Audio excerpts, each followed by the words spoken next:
everybody, so this video is brought to you by Patreon. If you're curious how I spend Patreon money, well, the truth is I usually build weird things for my kids and try to remember to film it later. Not so much for the content and more just because I want to play with my kids. They're really fun. And today, I give you the world's tiniest playroom.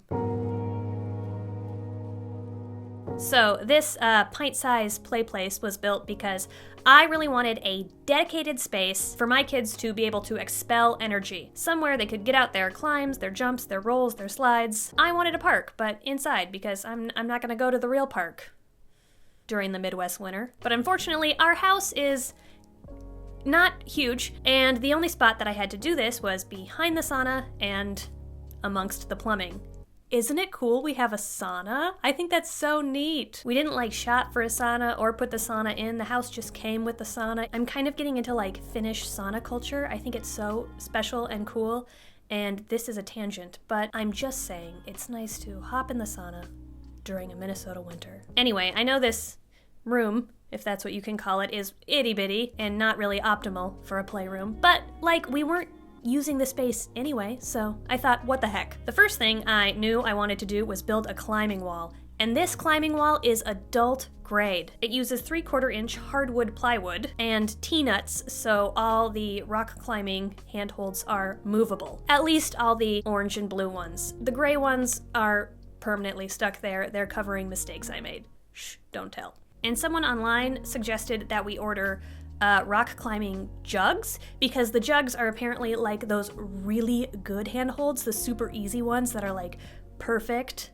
And, our children are children, so I think they need all the help they can get. I also attempted to paint a pretty mural on the rock climbing wall. So there's some mountains and a sun and yeah. Then on one side underneath it is a foam pit. And fun fact, I actually envisioned this entire room being a foam pit. That was the original plan. And so I ordered as much foam as I thought would be required to fill the room, and this is how much came, and that was already $300, so it would take $2,000 of foam to fill this room, and I wasn't gonna do that. So instead, I found a plush little corral to hold the foam cubes, and I actually like this better anyway. So, we adapt, we pivot, it works out. On the other side of the rock climbing wall are these perfectly fitted dog beds. They originally came a little too big, and I knew they would, so I just unzipped the outer layer, took out the foam, and trimmed it. Then I wasn't really happy with the thickness of the foam. I didn't think it was squishy enough if there was a big fall off the wall. So I went to Joann's, bought a roll of foam, and then just added a layer on top. And speaking of pet products, these stairs are actually meant to help a small or geriatric dog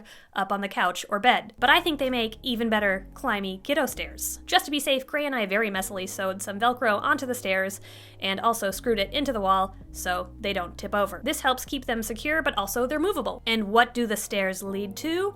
This homemade slide that I built. Isn't it neat? I built it. And to ensure that it was safe, I did some research about the standard angle of slides in playgrounds. And I had to whip out Pythagorean theorem to build this.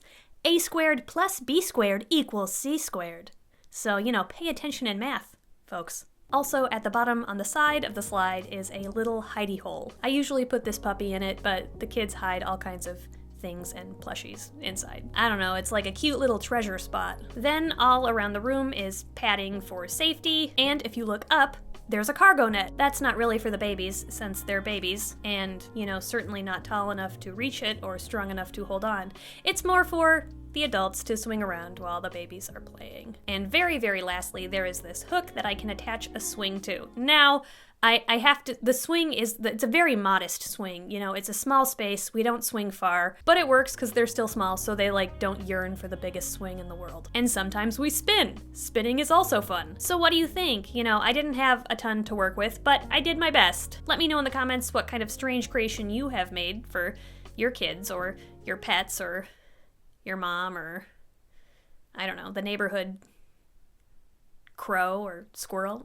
Because I know I'm not the only one MacGyvering entertainment. We do what we can with the things we have, right? And it works really well for us. Usually we spend, 5 minutes on the slide, 5 minutes in the foam pit, 5 minutes on the rock climbing wall, and 5 minutes on the swing. And since There's 2 of them. That's like a total of 40 minutes in the playroom, and they're super wiped after that. All in all, it may be bite-sized, but I think it was a success. And that's all I have for you.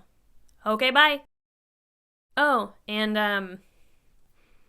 I am totally open for suggestions or improvements on the playroom if you have them. I know as soon as you put anything parenting related on the internet, there's like a floodgate of feedback. So let me know. If you think anything is unsafe or could be more fun, I am ready to hear it. But just know whenever the babies are in the playroom, they are always supervised. Duh. I don't just set them at the top of the wall and peace out. I'm on them like a hawk. Okay, the end. Wow, you made it to the end. Here is the obligatory part where I ask you to follow me on other social media platforms because it profoundly affects my self-worth. Just kidding, it doesn't really.